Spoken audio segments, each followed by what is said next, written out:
કેમ છે મિત્ર? આજ હું એક સરસ મજાની વાત લઈને તમારી પાસે આવી છું, તો જરૂરથી સાંભળજો. આજ કી સચ્ચાઈ. સાપને સપેરાએ બંધ કરી દીધું એ કહીને કે હવે માણસને કરવા માટે માણસ જ માણસનો ઉપયોગ કરશે. કાચીડાએ સુસાઇડ નોટ મૂકીને આત્મહત્યા કરી. હવે હું માણસથી વધુ રંગ બદલી શકતો નથી. ગીધ પણ ક્યાંક ચાલ્યા ગયા છે. એમણે જોયું કે માણસો આપણા કરતાં પણ વધુ સારી રીતે એકબીજાને નોંચતા શીખી ગયા છે. આ જોઈને કૂતરાઓ કોમામાં ચાલ્યા ગયા. માણસો કેવી રીતે અદ્ભુત તેમના તળિયા ચાટે છે.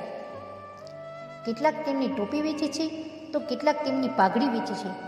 જો કિંમત સારી હોય તો ન્યાયાધીશ પણ તેમની ખુરશી વેચે છે. ઘણીવાર એ જ દીકરી જેના માટે પિતા પોતાની કિડની વેચે છે, તે જ દીકરીને તેના સાસરિયામાં બાળી નાખવામાં આવે છે.